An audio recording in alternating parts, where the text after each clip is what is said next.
یہ ایک موٹر کی طرح ہے. جیسے موٹر چلنا بند ہو جاتی ہے تو فلیٹ کے سارے کونوں کے اوپر پانی جانا بند ہو جاتا ہے.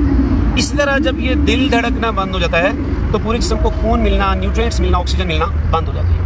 اور اس کی مثال اگر سادگی میں آپ کو بتاؤں تو عام طور پہ کوئی پنکھا جب سٹارٹ نہیں ہو رہا ہوتا، اس کا کیپیسٹر خراب ہو رہا ہوتا ہے، تو آپ کیا کرتے ہیں؟ آپ اس کو وائپر مارتے ہیں اور پنکھا گھومنا شروع کر دیتے ہیں. آپ کی گاڑی صبح جب سیلف سٹارٹ نہیں ہوتی تو آپ کچھ لوگوں کو ساتھ لیتے ہیں تو وہ دھکا لگاتے ہیں، یعنی کہ اس کا جو آٹومیٹک سسٹم ہے وہ ڈسٹرب ہو جاتا ہے.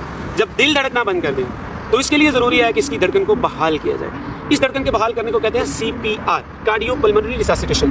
آپ صرف اتنا سمجھ لیں کہ ہم نے دل کی دھڑکن کو بحال کرنا ہے. عام طریقے سے جب دل دھڑکنا بند کر گیا ہے، دل رک گیا ہے، خون جانا بند ہو گیا ہے، آکسیجن جانا جسم کی حصوں کو بند ہو گئی ہے، اور اگر 6 منٹ کے اندر دل کی دھڑکن کو بحال نہیں کیا گیا تو اس آدمی کی ڈیتھ ہو جائے گی. اگر آپ کے سامنے گر جائے، سانس لینا بند کر دے، اس کا دل دھڑکنا بند ہو جائے، تو ہم نے اس کی دل کی دھڑکن کو بحال کیسے کرنا ہے؟ یہ آپ کا جو ہیل آف دا ہینڈ ہے، جس کو پنجابی میں ہم لوگ ہپ بھی کہتے ہیں، یہ آپ نے چیسٹ کے درمیان میں رکھنی ہے، مڈ آف دا چیسٹ.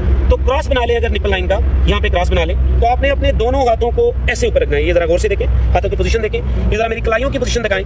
آپ نے اپنی کلائیوں کو لاک کر دینا. تو ہم کیا کریں؟ ہم دل کی دھڑکن بحال کریں جو عام طریقے سے کسی بھی وجہ سے، کسی پرابلم کی وجہ سے رک گئی ہے. تو ہم نے کرنا کیا ہے؟ ہم نے 1 منٹ کے اندر کم از کم 100 سے 120 کمپریشن کرنی ہے. کمپریشن مین دبانا ہے، لائک دس. دیکھیے گا، مجھے دکھائیے گا ذرا.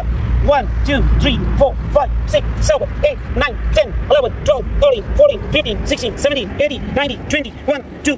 آپ نے CPR کرتے جانے ہیں، اور اگر آپ کے پاس کوئی اور فرد کھڑا ہے تو آپ نے اسے کہنا ہے کہ وہ فوری طور پہ 112 پہ کال کر دیں، یا وہاں کی جو بھی کوئی ایمرجنسی سروس ہے اس کو کال کر دیں.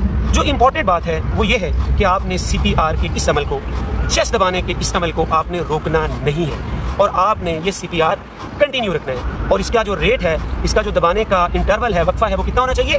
1 منٹ کے اندر 100 سے 120.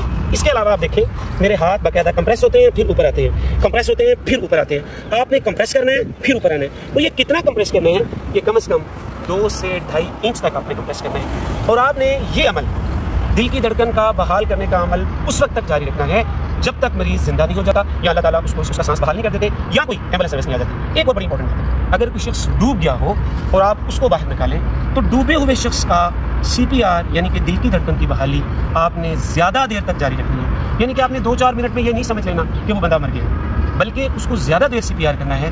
کیونکہ ڈوبے ہوئے شخص کو جب CPR کیا جاتا ہے تو انسانوں کے اندر ایک عمل ہے جس کو کہتے ہیں میمل ڈائیونگ ریفلیکس، کہ وہ شاید زیادہ اس کو CPR کرنے سے اس کی زندگی لوٹائے. دیکھیے ایک بات یاد رکھیں، ہو سکتا ہے اللہ آپ کو کسی کی زندگی بچانے کے لیے چنے، تو جب آپ چنے جائیں تو آپ نے اپنے حصے کا کام ضرور کرنا ہے. زندگی موت اللہ کے ہاتھ میں ہے، لیکن آپ ایک کوشش تو کر سکتے ہیں. اور وہ کیا کہتے ہیں؟ قرآن کی خوبصورت آیت ہے کہ جس نے ایک شخص کی جان بچائی گویا اس نے پوری انسانیت کی جان بچائی. بہت شکریہ.